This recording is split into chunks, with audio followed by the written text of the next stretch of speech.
American tourism is in free fall. From the empty beaches of Florida, the dimmed lights of Las Vegas, to the eerie silence on Times Square, a quiet but profound crisis is unfolding. This is no longer a temporary decline. This is a wake-up call for an industry that was once a source of American pride. When the map of American tourism turns blank, there has never been a time when America had to face such a stark reality. Tourism, a multi-hundred-billion-dollar industry each year, is gradually becoming a relic of the past. The statistics are no longer just dry numbers in reports. They now manifest on every empty street, every hotel hanging discount signs, every face of a service worker with no shift to work. And this is not a cyclical downturn, nor a temporary aftermath of the pandemic. It is a structural crisis, formed from political, social, and emotional fractures that have deepened over the past decade. In the first quarter of 2025, total losses in the tourism sector across key U.S. states exceeded $29 billion. That number doesn't just reflect the damage to the service economy, it reveals a harsher truth. The world is turning its back on the American dream. Not because people no longer love the scenery or convenience, but because they no longer feel welcome. That feeling of not being welcome didn't come from a single event, but from the accumulation of exclusionary policies. From tightened visa rules, stricter border control, to increasingly discriminatory random inspections at airports. The words "Welcome to the United States" at entry points no longer soothe the wary eyes of travelers. And once trust is broken, not even the grandeur of the Grand Canyon or the glamour of New York can make up for it. The issue doesn't stop at the borders. Inside the U.S., citizens are also feeling the rupture. Millions of jobs in hotels, restaurants, airports, and amusement centers are being cut. In states that rely heavily on tourism like Nevada, Hawaii, or Florida, unemployment in the service industry has surged, triggering a domino collapse of small businesses, from souvenir shops to family-run travel agencies. A country once defined by its dynamism and resilience is now seeing itself dragged down by policies once thought to be temporary. But that temporary has lasted long enough to become systemic. This isn't just a short-term economic fever. It's the symptom of a chronic illness. America is no longer holding on to its global image as an open and friendly destination. Tourism, an industry tightly tied to the image of the American dream, now reflects, more than ever, the new limitations of the U.S. in maintaining its soft power on the world stage. No longer a place everyone dreams of visiting, the U.S. is becoming a place people hesitate over, or even avoid. We are standing at a crossroads of national identity. In modern history, never has America's image been so deeply wounded from within. A nation cannot live on the memories of its past, nor can it thrive if it loses its connection to the world. Tourism is not just an industry. It is the true face of a country presented to international friends. And when flights stop landing, when the laughter of strangers no longer echoes through the streets, what is lost is not just revenue, but the belief in the nation's ability to connect. A country once seen as the symbol of freedom. The bigger question is this the beginning of a new global tourism order, where America no longer holds the central role? Or is it the final warning for America to look inward and change before it's too late? We don't have the answer yet, but if we don't start asking, then the greatest loss won't be the money that's gone. It will be the very soul of the America the world once dreamed of. Florida. When the sun is no longer a reason to stay. If there was ever a place considered the living postcard of American tourism, it was Florida. From the sun-drenched beaches of Miami, the amusement parks in Orlando, to the lively streets filled with tourists in Clearwater, Florida never needed an introduction. People didn't come because they were persuaded to, but because Florida had naturally become a part of the summer dream, where family memories, youth, and romance were etched into sunset photographs. But in 2025, something unthinkable happened. The sun still shines, the sea is still blue, but tourists no longer come. Florida didn't collapse because of a storm, but because of a quiet yet fierce wave, the wave of retreat. It didn't roar like a financial crisis, but its weight lies in the silence, a kind of failure you only recognize when it's already too late. Hotels are no longer fully booked during peak season. Amusement parks shorten their hours. Shopping malls put discounted goods on display year-round. And the beaches, once too crowded to move, now clearly bear the marks of emptiness. The problem isn't just that people stopped coming, it's that they've started choosing other places. And worse, with no plans to return. A Canadian family that used to spend 7 consecutive winters in Sarasota now chooses Da Nang, Vietnam. A group of young people who once dreamed of visiting Disney World now book flights to Tokyo for the Japanese version of the park. And retirees who once dreamed of a home by the Palm Coast now consider Mexico or Portugal instead. These choices are no longer temporary savings, but a long-term shift in trust. A trust that was once Florida's eternal advantage. More frighteningly, this wave of withdrawal doesn't carry anger, it carries disappointment, the most difficult emotion to heal in the relationship between a destination and its visitors. When someone is angry, they still have expectations. When they're disappointed, they've already let go. And Florida somehow has let many people abandon the belief that it's still worth returning to. The consequences spread faster than expected. In the first 3 months of the year, more than 17% of jobs in Florida's tourism sector vanished. Not because AI replaced them or robots took over cleaning duties, but because there were no more guests to serve. In counties like Orange, Lee, or Monroe, unemployment claims soared, while local government budgets struggled due to collapsing lodging tax revenues, a financial lifeline that has now dried up. But the hardest blow isn't in the numbers. It lies in the demographic shift underway. Young people are leaving. The elderly are being left behind. When those who once served smiles to tourists now stand in line for food stamps through apps like Neighbor Food or Volunteer Florida, then Florida is no longer a dream. It's a warning. Communities once energized by hustle and movement are now wrapped in stillness, aging, and pessimism. Neighborhoods once vibrant like Kissimmee or Fort Lauderdale are starting to see more for sale signs than tourism billboards. The irony is, Florida's resources remain intact. The sea is still beautiful, the climate still ideal, the ecosystem still appealing, but none of it is enough to keep anyone when trust is shaken. And here we see a harsh lesson. In the new era, natural beauty is no longer an absolute advantage. Soft values, the feeling of being welcomed, respected, and safe, are now what truly keeps people staying. Florida once thrived on the beautiful memories of millions. But memories, if not renewed, become relics. The question now is no longer, how do we attract visitors again, but are we still a place they want to return to? And the answer won't come from tourism campaigns, but from the way Florida chooses to look at itself, not through the sunlight on the beach, but through the eyes of those quietly walking away.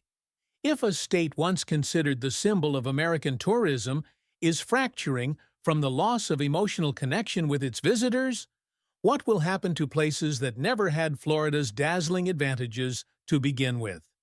This crisis is no longer confined to one state. It is a test for the entire American dream once built on trust and travel. Las Vegas. When the city that never sleeps falls into an endless dream. If Florida is the symbol of sunshine, blue seas, and family memories, then Las Vegas is the embodiment of the American-style indulgent dream, a place where people came to forget their limits, live to the fullest for a night, and dream of impossible possibilities. Vegas used to be the place where the lights never went out, the roulette wheels never stopped spinning, where music, cocktails, and excitement blended into a dazzling symphony of high-end entertainment and consumerism. But by 2025, that city no longer stayed awake. It began to sleep. Not because of a sudden shock, not because of a sweeping pandemic, but because of something even more frightening. The belief in Las Vegas's glamour is quietly fading in the hearts of tourists. Slowly but surely, they stopped coming, stopped booking rooms, stopped hailing cabs, stopped walking into the dazzling casinos. And then, one day, those very lights no longer had a reason to turn on. Along the Vegas Strip, once hailed as the boulevard that never sleeps, now stands rows of partially shuttered hotels, empty entertainment stages, and increasingly desperate promotional billboards. Major hotels like Luxor and Excalibur have had to shut down their nightlife zones entirely to reduce losses. Singers who once performed night after night have turned to live streaming on social media to earn money through donations.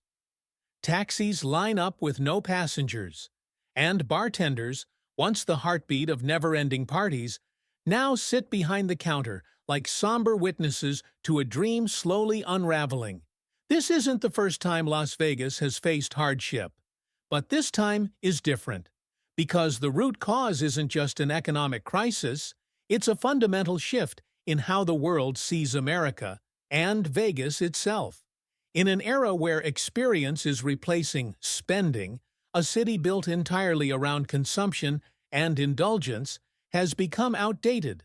Add to that the sense of unease and detachment brought on by visa policies, airport security, and social tensions, and tourists, especially international ones, no longer feel that this is a promised land.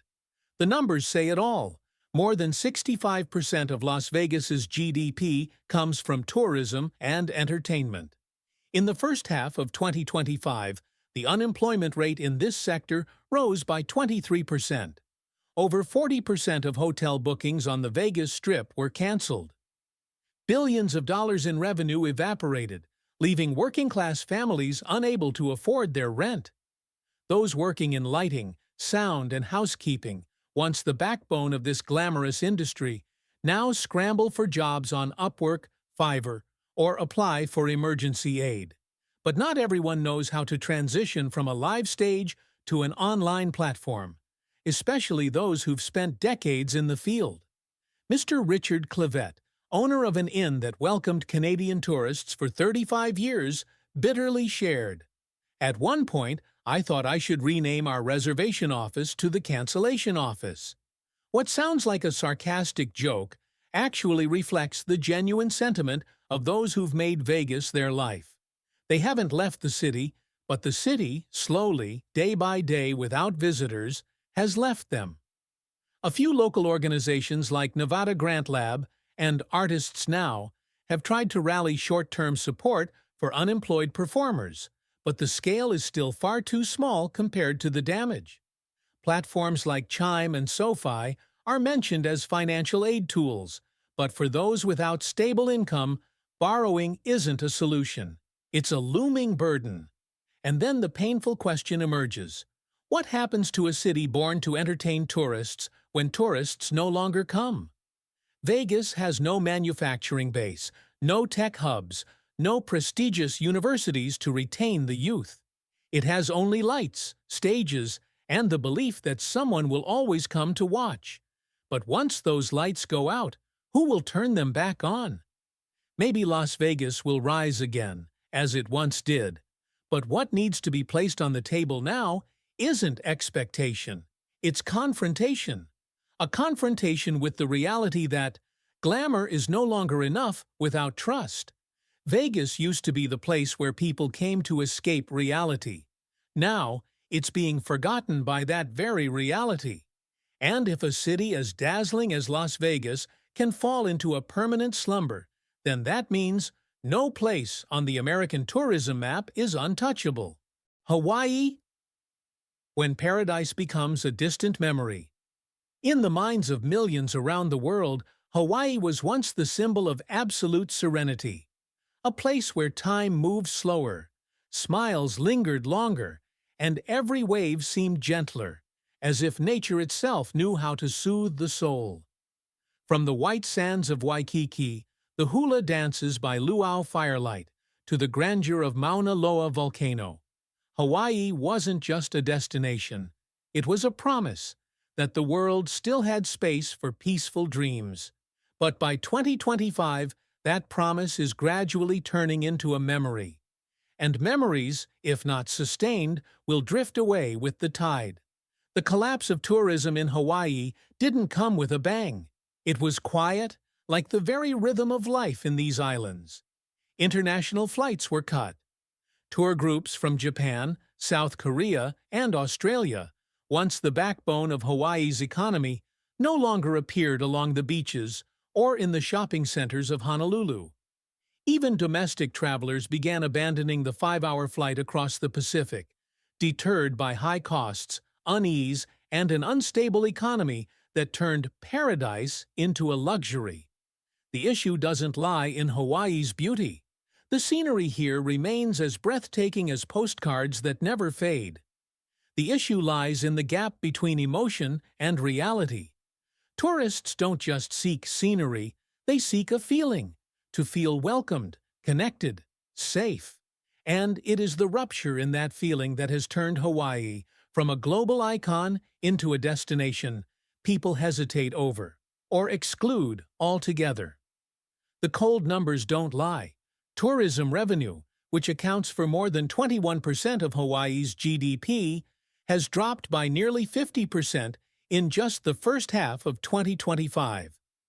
On the island of Maui, the vacancy rate at private homestays has reached its highest since the pandemic. Families that once lived off Airbnb income can no longer pay property taxes, are forced to mortgage homes, or simply have to leave. An elderly couple in Lahaina, who had rented out their beachfront apartment for over a decade to support their grandchildren's education, now sit on their porch, staring at the empty screen of the booking app. "I never thought we'd have to mortgage the house we built with our own hands to survive," said the 68-year-old husband, his voice trembling though his eyes were dry. This is no longer a story about money. It is the tragedy of a generation, those who placed a lifetime of trust in an economic model that is now crumbling. The collapse of tourism in Hawaii is not just a blow to the budget. It is a strike at the soul of the community, where indigenous values like kinship, traditional rituals, and the aloha spirit are being pushed aside. When tourists no longer come, luau festivals lose their audience, lei-weaving artisans receive no orders, and hula performers must turn to online platforms for a few dollars in fan support. A culture that once thrived on real-world interaction is now struggling to find footing in the digital age. Some have started using platforms like SoFi to manage finances, or relying on income insurance packages from MassMutual. But most residents, especially the elderly and native population, lack the skills, resources, or guidance to access these tools. They don't need a new platform. They need tourists. They need life to return to the islands. A pressing question echoes through Hawaii's now quiet neighborhoods. If even the most beautiful paradise can't keep people coming, then what can? And if Hawaii, once shielded from turmoil by natural isolation, is now deeply engulfed in crisis, is anywhere truly safe? What makes Hawaii special is not its geography or its climate. It's the feeling that here, people and nature are still in harmony, that everything can slow down a beat to really listen. But now, those rhythms are fading with the departing crowds. And if no one retells what was once so beautiful, that memory will be erased. Not by time, but by indifference. Hawaii doesn't need to be saved by advertising. It needs to be saved by trust. And if we allow this paradise to drift into oblivion, then perhaps what we're truly losing is not just a place, but the very ability to believe in the gentleness of the world. New York. When the beating heart of American tourism falls silent. New York was once a place that needed no introduction.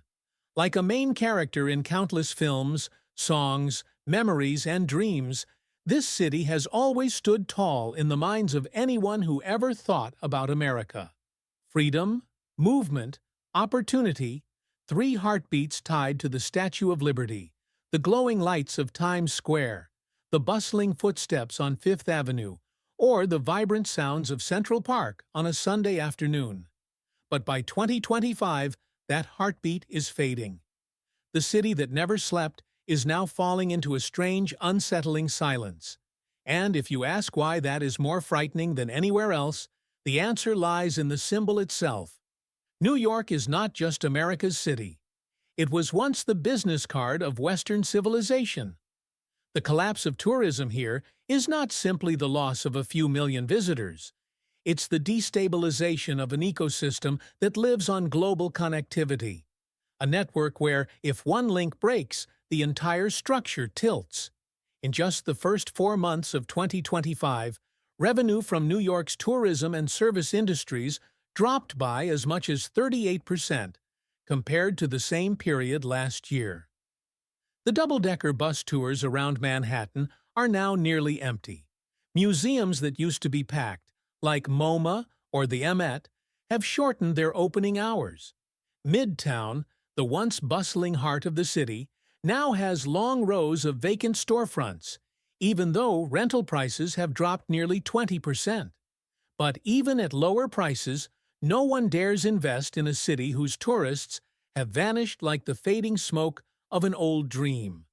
The reason? It's not that the city lacks allure. On the contrary, New York is still dazzling, sophisticated, and full of character.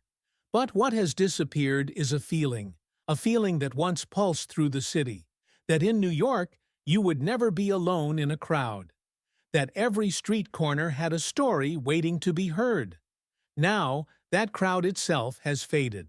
When those who once came here for inspiration, to immerse themselves in a non-stop rhythm, now choose to stay home or turn to Paris, Seoul, or even Lisbon, then New York hasn't just lost tourists.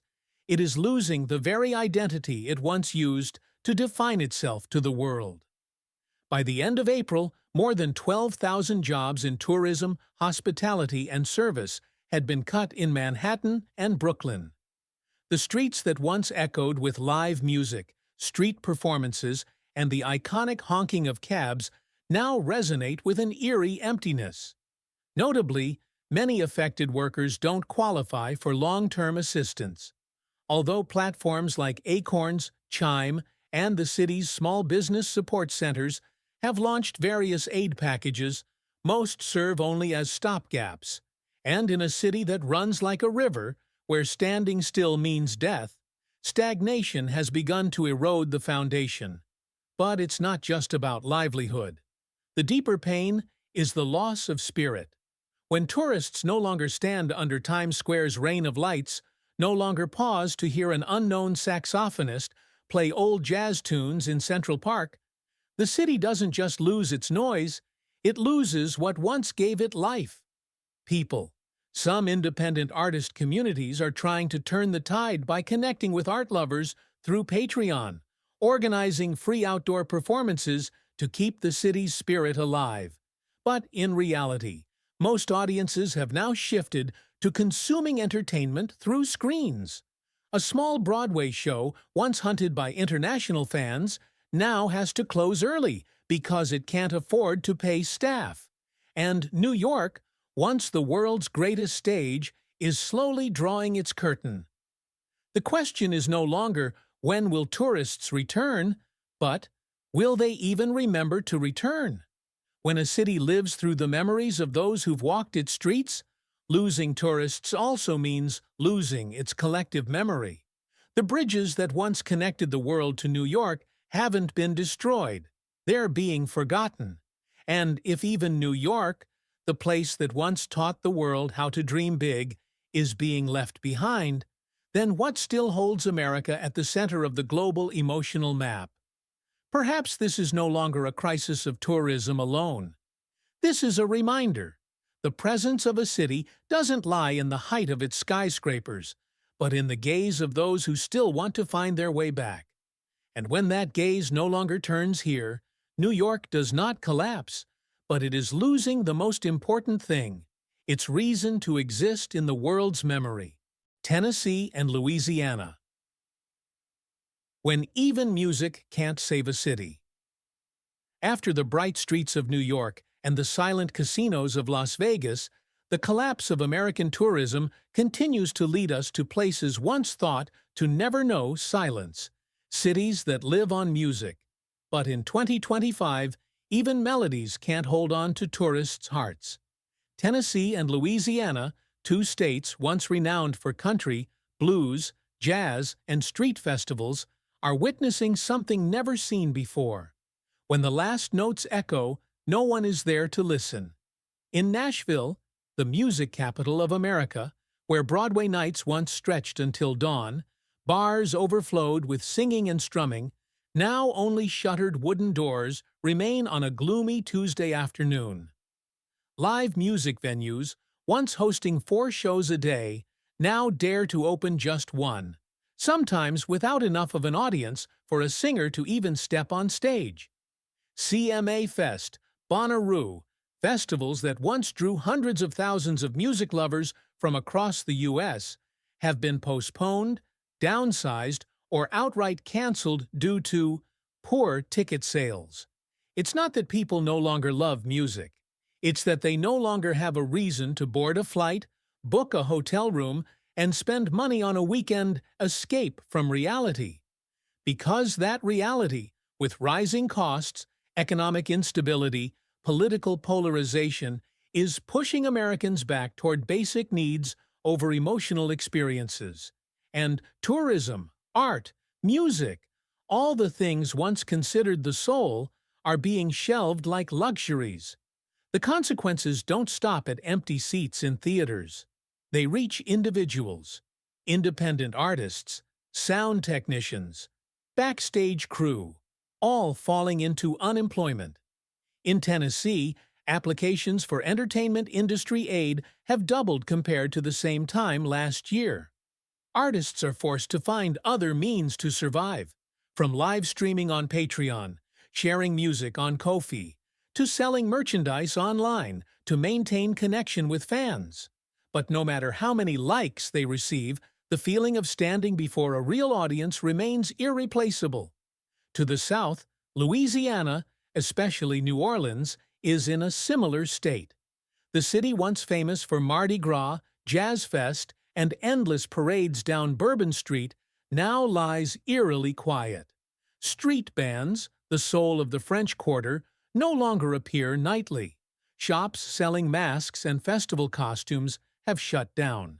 And, more sadly, local residents, once proud keepers of tradition, are beginning to lose faith that their culture still has an audience. In the first 6 months of 2025, over 45% of international tours to Louisiana were canceled. Nearly 1,800 small businesses in the service and entertainment sectors in Orleans Parish have suspended operations. Losing visitors isn't just losing money, it's losing the reason to perform. And when performance communities are no longer nourished by the presence of audiences, what's lost isn't just a show. It's a piece of the region's identity. Some independent cultural organizations have begun fundraising on GoFundMe and GiveButter to save small festivals. The National Trust for Historic Preservation has reopened funds for local cultural preservation, but this support remains far too little compared to the pace of decay among these living symbols. People of New Orleans don't need grand theaters. They need audiences on the street, brass bands back on the corner, the eager footsteps of tourists weaving through alleyways to hear a spontaneous jazz tune. Both Tennessee and Louisiana once thrived on resonance. the resonance between performer and listener. But now, that resonance has broken. And in nights without visitors, when a singer performs just to break the silence, what hurts most is not the empty chairs, but the sense that what once made these places so alive is slowly becoming memory. If New York lost its light, Florida its smile, and Las Vegas its thrill, then Tennessee and Louisiana are losing something hardest to reclaim: sound. Because when music is no longer heard, it doesn't die, but it becomes invisible. And if one day no one sings on the streets of New Orleans, no one plays on the stages of Nashville, then who will tell the next generation that this was once the soul of a vibrant, creative, and emotional America? Maybe tourism will recover. Maybe tickets will sell out again. Maybe one summer music will echo as it once did. But if we don't listen to this silence now, then once the sound is gone, what remains may only be old recordings, played back in rooms where no one waits to listen. Arizona. When the roads themselves refuse to lead home. In America, there are places you don't go to find bright lights, music, or dazzling billboards. You go to feel small before the vastness. Arizona is one of those places. The Grand Canyon, Monument Valley, red deserts swaying under the desert sun, nights by the RV campfire, journeys without a map. All were once symbols of freedom, wildness, and the truest form of the American road trip. But by 2025, even that wildness can no longer hold people back. Why has one of the greatest natural wonders of the world become deserted? The answer doesn't lie in the scenery. The Grand Canyon is still majestic. The sun still rises over the cliffs like a sacred ritual. What has changed is movement, and the reason to move. When people no longer feel ready to hit the road, no longer want to spend money on even the most spectacular of experiences, even a wonder must stand still and wait. Statistics from the U.S. National Park Service show that visitor numbers to the Grand Canyon dropped 41% in just the first half of the year. Rest stops once jammed with RVs in Sedona, Flagstaff, or Page are now deserted. Many parking areas have only a few lonely vehicles in the shade. Guided tours focused on indigenous culture, ecology, or hiking, once the soul of Arizona tourism, have had to shut down. No visitors, no reason left to tell stories. What's striking is that in Arizona, tourism is not just an economic sector. It's the red thread that connects local communities. In counties like Coconino and Mojave, more than 15% of the local economy directly depends on tourist flow. A flow that has now ceased. And when RVs stop buying gas, skip the corner store, no longer purchase hand-drawn maps from roadside shops, a domino effect begins. Stores close, jobs vanish, and eventually, people leave home. By mid-year, more than 800 small businesses in Arizona's hospitality and dining sectors had declared bankruptcy or temporarily shut down. But the most painful part isn't the collapse of an industry, it's the silent disappearance of a way of life. Families who once hosted guests through Airbnb or sold roadside crafts now have no one to talk to. Seniors who chose Arizona for retirement because of its scenery and friendly communities are now forced to leave, as healthcare and social services can no longer operate without tourism's financial lifeline. The consequence isn't just emptiness in the towns, it's a human regression. With no reason to stay, young people leave home in search of work in other states. A community ecosystem once based on hospitality, pride in native culture, is now replaced by weariness and eroded trust. Some locals have tried to adapt by blending tourism and farming through platforms like HipCamp and Harvest Hosts, where guests can stop at small farms in exchange for authentic local experiences. Others use financial management apps like Rocket Money to monitor spending as income falls. But these are only stopgap solutions, because the problem isn't in the model, it's in the feeling. People no longer want to come. The bitter truth is, nature cannot advertise itself. The Grand Canyon doesn't run media campaigns, doesn't know how to get on Instagram and call people back. It just stands there, majestic, silent, and lonely. When no one stands at the edge to stare down at the Colorado River, when no child squeals at the sight of a natural wonder for the first time, perhaps one of the planet's greatest miracles has temporarily disappeared from the human heart. And if we let a place like the Grand Canyon be forgotten, then what's the next boundary? When nature is no longer compelling enough to get people moving, maybe what we're losing isn't just tourists, it's the spirit of discovery, the primal connection between humans and the earth, between memory and space, between the past and the future. Arizona was once a symbol of freedom, but freedom, if no one lives in it, becomes nothing more than an empty sky. Travel used to be a doorway to the world, but by 2025, for Americans, many of those doors are slamming shut. From the beaches of Cuba to the temples of Iran, from the mountains of Myanmar to the squares of Russia, all have become no-go zones. Why have 10 countries simultaneously said no? The answer lies in politics, conflict, and the ever-deepening fractures of a divided world, when the American passport is no longer the global key. There was a time when simply holding a passport bearing the image of the Statue of Liberty meant you could enter almost any country in the world without worry. The American passport was once a symbol of power, freedom, and global curiosity. But by 2025, that image is fading. Not because of smudged entry stamps, but because the doors of the world are slowly closing on the very citizens who were once the most warmly welcomed. The decline in freedom of movement didn't happen overnight. It's the result of decades of hardline diplomacy, prolonged wars, and an international approach that always put the U.S. at the center, whether celebrated or resented. For over 70 years, America has been both the architect of global order and the cause of countless fractures. Alliances were built on democratic ideals, but many nations felt burdened by the overwhelming shadow of Washington.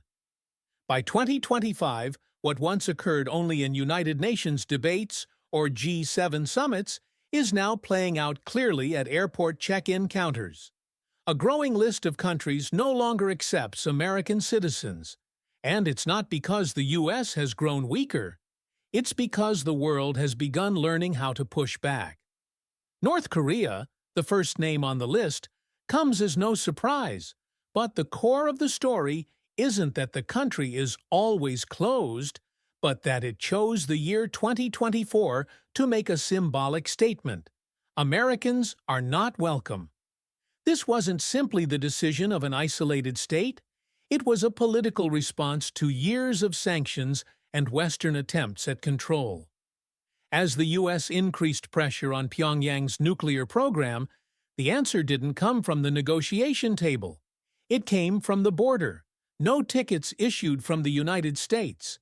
What makes this decision significant isn't the number of affected tourists, which is very small, but the message behind it. The world no longer sees Americans as neutral travelers.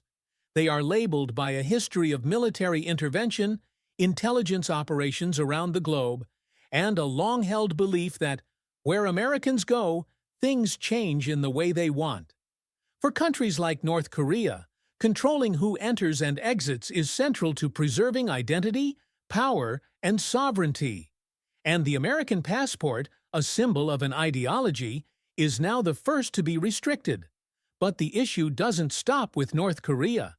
The bigger question is, why, by 2025, have more and more countries, from the Middle East to Eastern Europe, from fragile democracies to military regimes, decided to shut their doors to American citizens? The answer lies in a redefinition of the world order.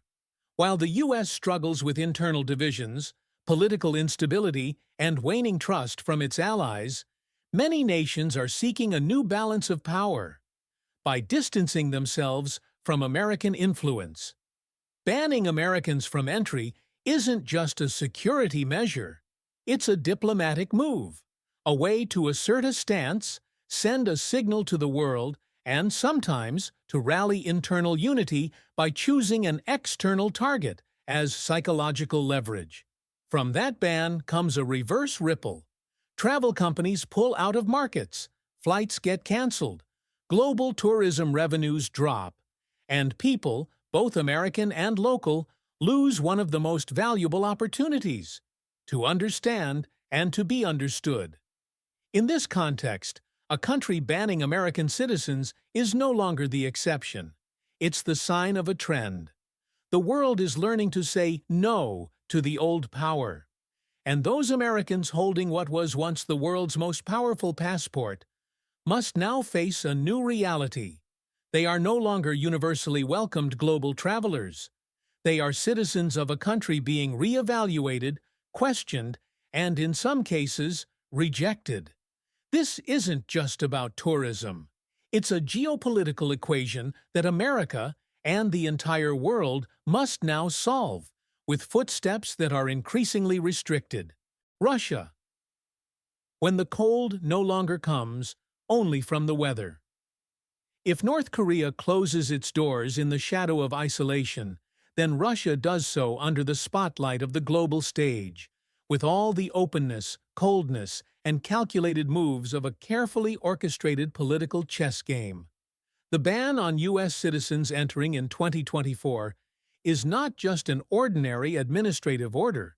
It is a symbolic break between two powers that have long coexisted, confronted, and intertwined in a relationship marked by entanglement and suspicion throughout the 20th and 21st centuries. There was a time when American tourists came to Russia with curious eyes, eager to marvel at the golden domes of the Kremlin, enjoy a ballet night at the Bolshoi, or simply walk down the wide boulevards of Moscow with a feeling both strange and mysterious. But in 2025, no one crosses those borders anymore, at least not those holding American passports. Russia-U.S. relations have never truly been friendly, but amidst tensions, there existed what people called a diplomatic line. That line was erased in 2024, when Moscow announced it would stop issuing visas to all U.S. citizens. The announcement came without lengthy explanations, just one repeated phrase: national security. But behind that excuse lies a massive iceberg of simmering conflicts, accusations of election interference, cyber warfare, economic sanctions, energy crises, and most notably, the war in Ukraine.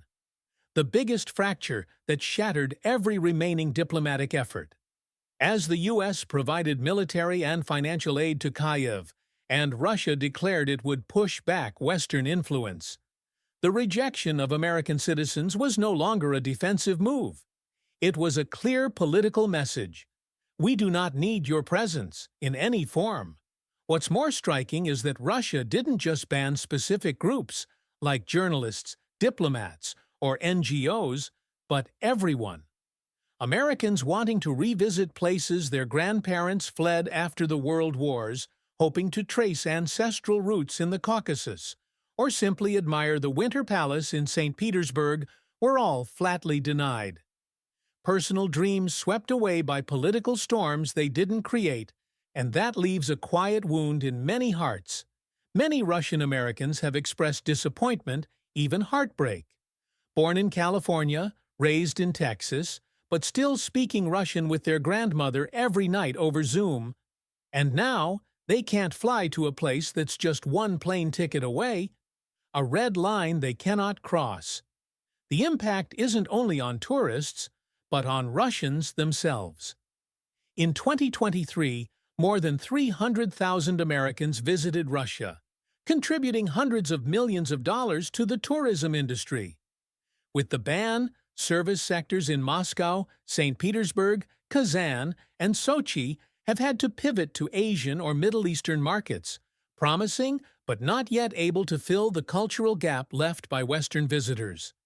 Luxury hotels now sit half-empty, English-speaking tour guides change professions, and the once vibrant spaces that bridged East and West now fall silent, colder than even the Siberian winter.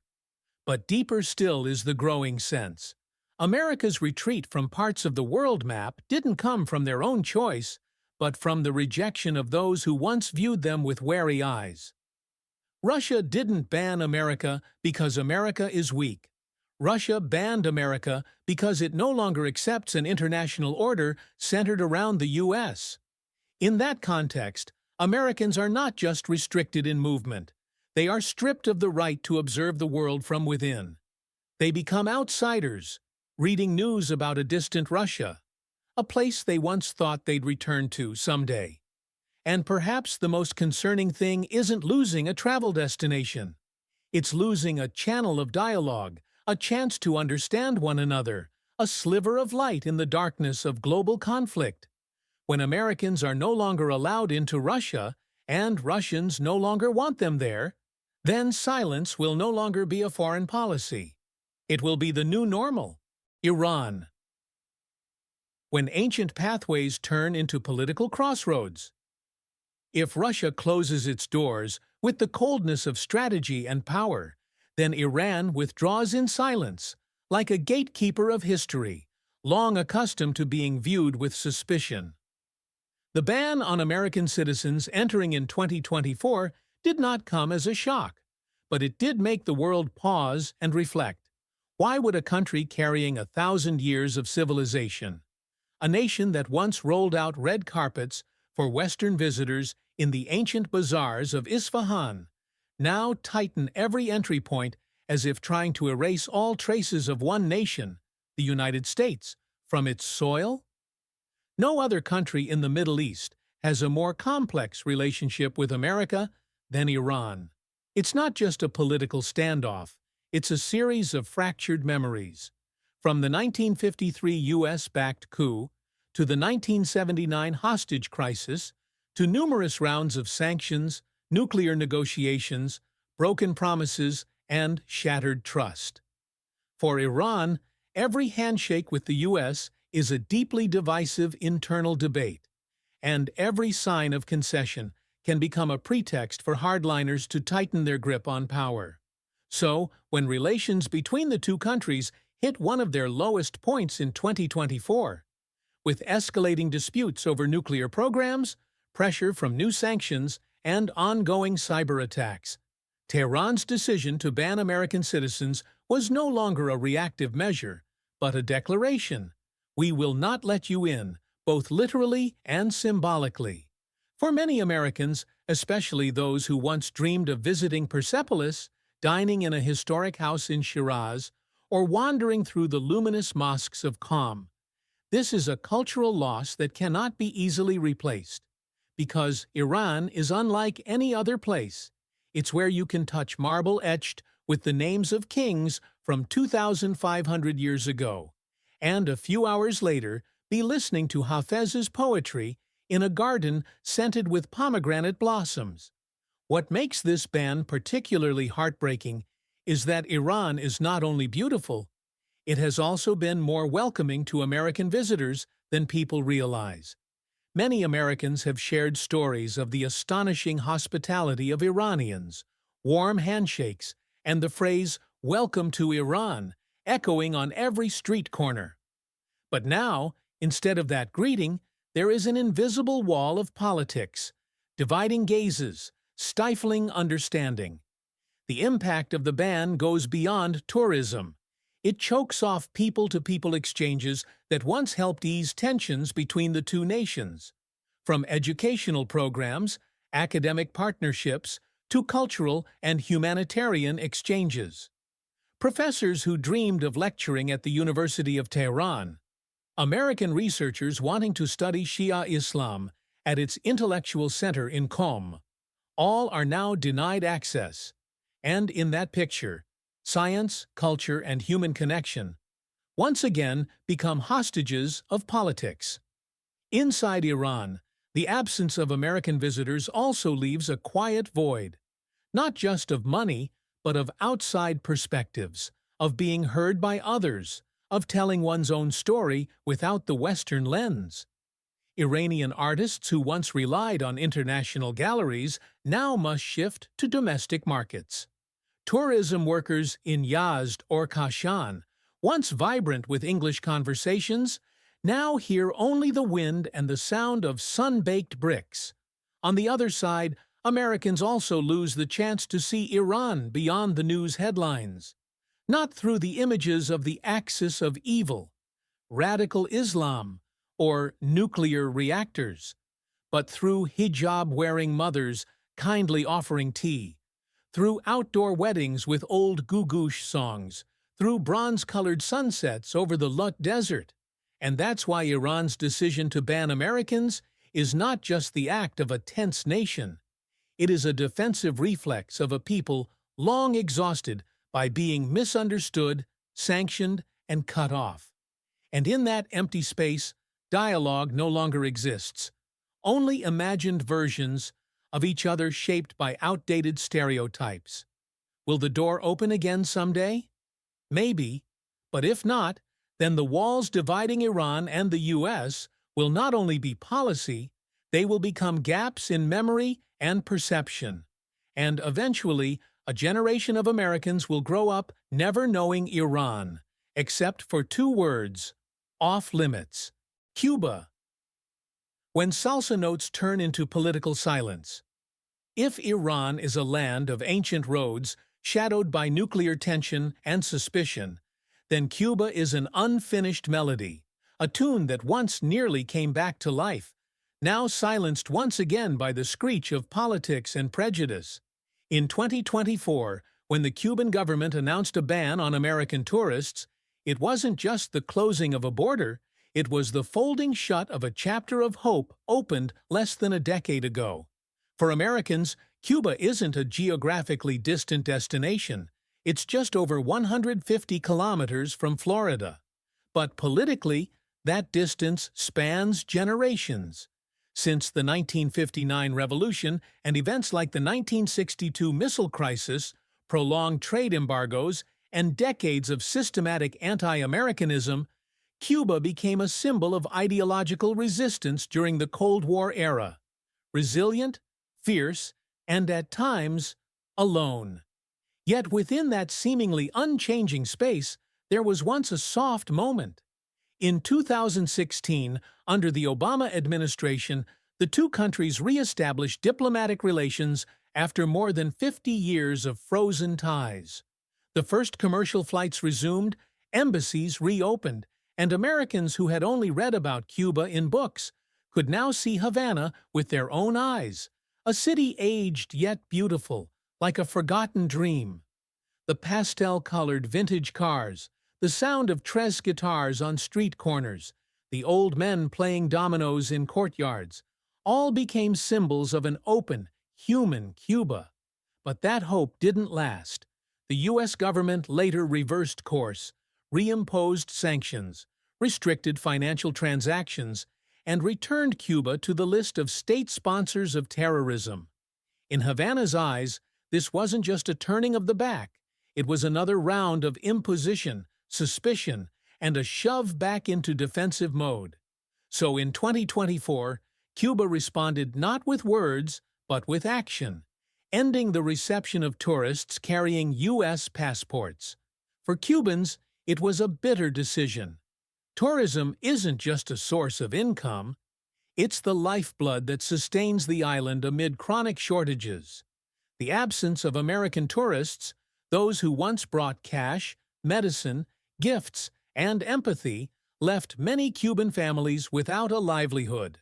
Homes once renovated into homestays, vintage taxi drivers, live bands hired by Havana bars, now all face extended silence. From the American side, the decision not only removed a nearby destination, but also severed one of the few channels of dialogue between two societies riddled with misunderstanding. Many Americans, especially younger generations, once traveled to Cuba to learn, to question long-held assumptions, and to witness a real Cuba. Not just a political symbol, but a country of people, families, and everyday dreams. More than politics, Cuba was once a human lesson for Americans, a place where those labeled as enemies could sincerely offer you a mojito, a place where you'd find a doctor driving a taxi to support his children, a teacher playing music on the roadside. Contradictions that made American visitors reflect deeply upon returning home. Now, cruise ships no longer dock at Havana's port. Photos from the Malecon, the Caribbean's most romantic seaside promenade, remain only as memories on Instagram. And in the heart of Miami, home to the largest Cuban diaspora in the world, news of the ban spreads like a fresh wound, stinging but unsurprising. For Cuba, this isn't the first time it has lived in isolation.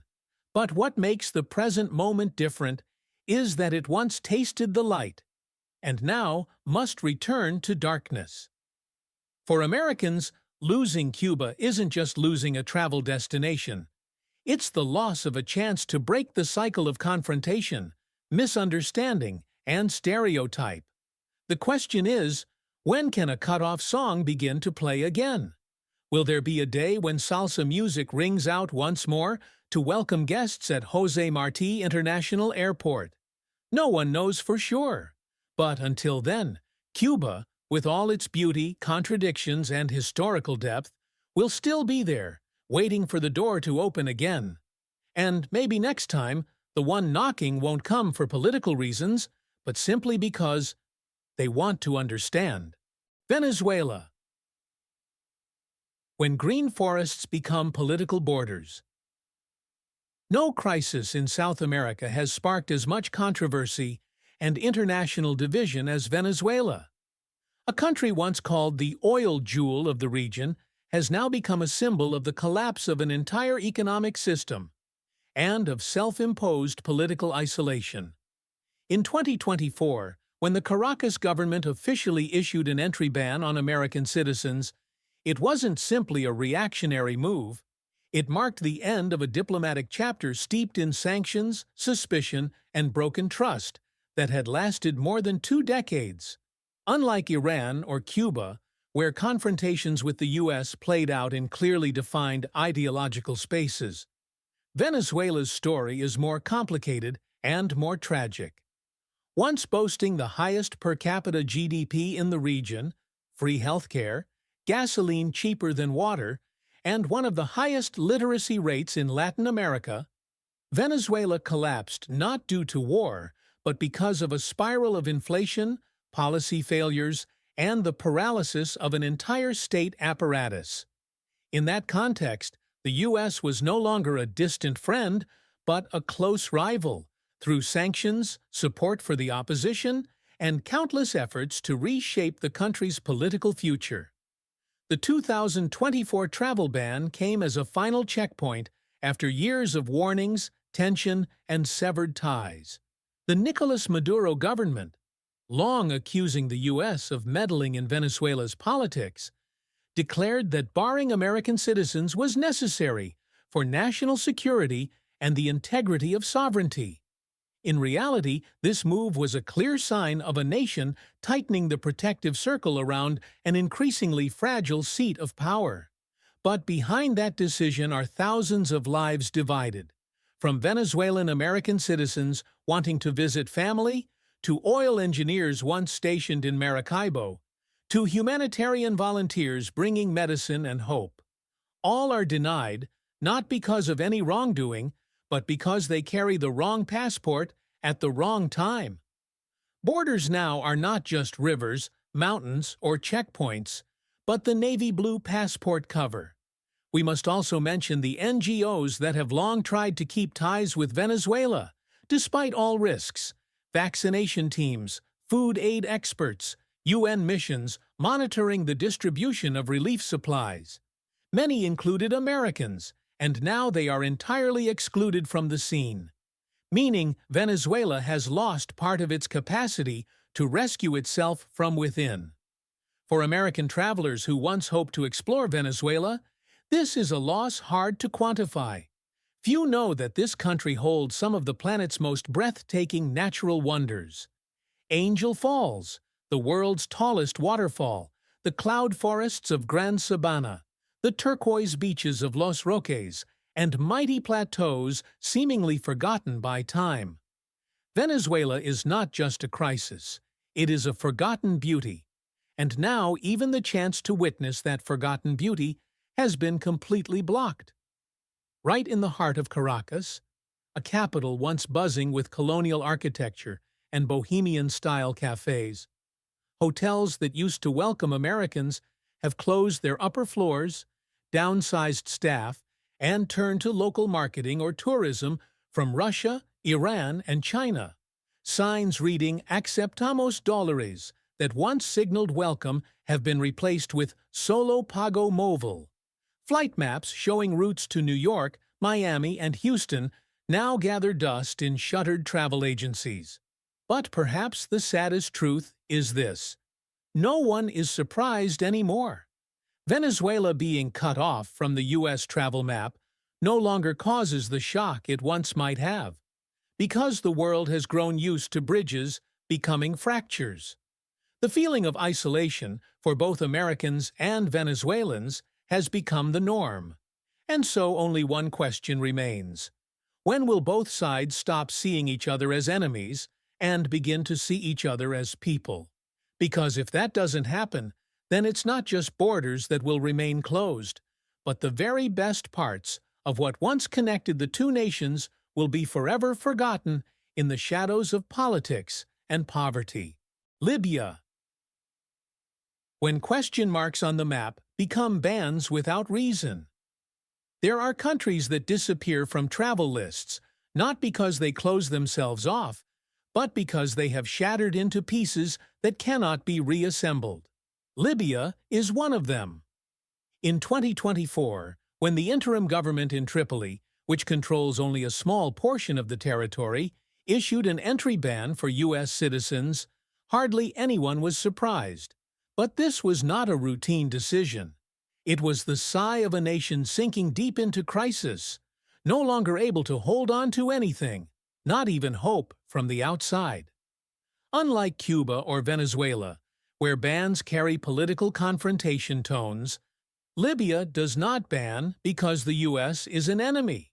It bans because it can no longer control what happens within its borders.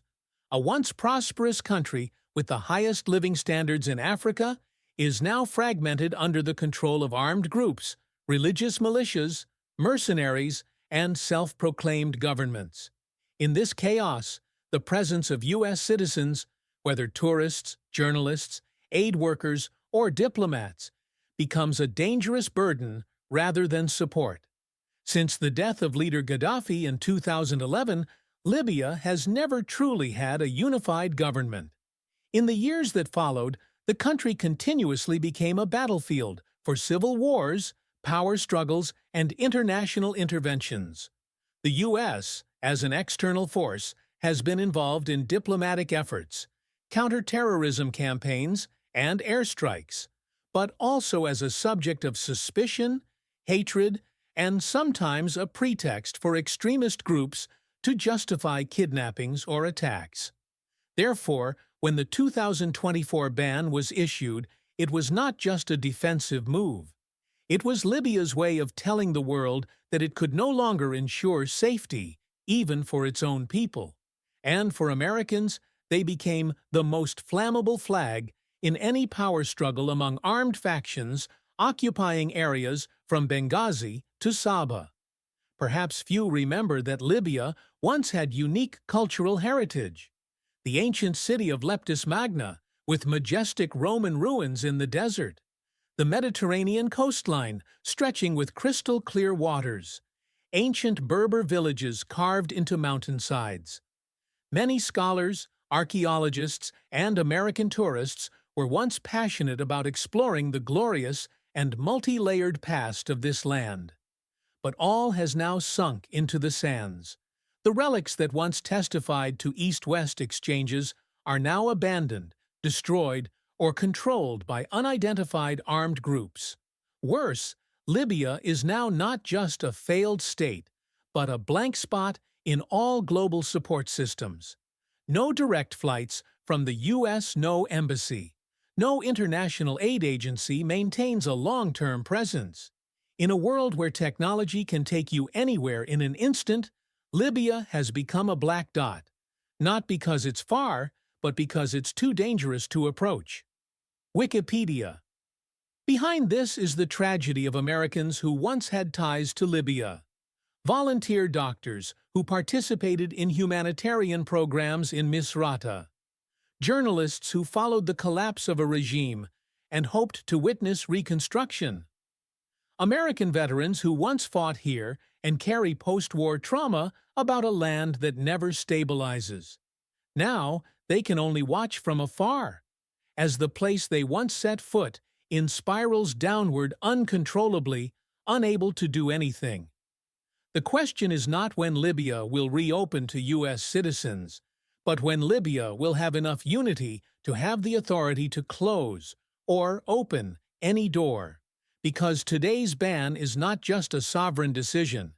It is a sign that this nation has lost itself, U.S. Department of the Treasury.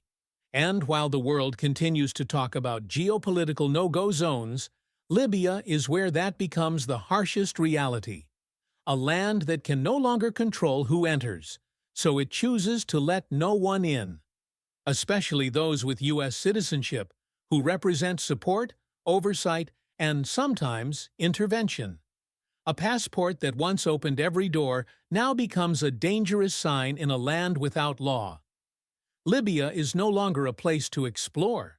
It is a warning of what happens when a nation not only fractures politically, but also fractures the very concept of nationhood. And in that fracture, Americans, once on the front lines, can now only stand and watch from a great distance. Yemen. When invitations for tea become memories, buried in smoke and fire. There are places that were once the cradle of civilization, now turned into the dark corners of humanity. Yemen is one such place. The land of frankincense, mocha coffee, and ancient stone mountains once attracted scholars, travelers, and Western explorers. But in 2024, Yemen officially closed its doors to U.S. citizens, a decision not made to assert power, but to acknowledge the helplessness of a nation gradually falling into an abyss. For centuries, Yemen was a crossroads of great cultures. Cities like Sana'a, with their unique mud brick tower architecture, were once recognized by UNESCO as World Heritage Sites. The Yemeni people, despite living in poverty, were renowned for their hospitality, with traditions of offering tea and sharing meals even with strangers. But since the civil war erupted in 2015, the country has plunged into an unending series of tragedies. Bombings, disease, famine, and divisions reaching every corner of society. The 2024 ban on American entry is essentially a defensive message.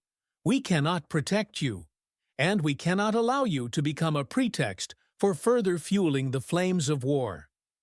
In a country where each territory has its own ruling authority, where armed groups control airports, seaports, and supply routes, controlling the flow of people, especially those holding U.S. passports, has become impossible. They may be kidnapped, detained, exploited, or used as political bargaining tools in the brutal conflict among factions. Americans are no longer permitted to set foot in Yemen, but they also have no reason to, beyond compassion. Tourism has long vanished. Those who once came to Yemen for humanitarian work, war reporting, or international medical missions can now only follow the situation through news reports and sporadic calls from colleagues still stationed in dangerous areas. Yemen's tragedy doesn't lie in whom they ban, but in the fact that they must ban everyone. The nation no longer has the strength to open its heart, lacks the resources to welcome, and, more importantly, has no safe space to keep anyone, even for a few hours. The ban on Americans is akin to a choked confession. We can no longer govern our own territory.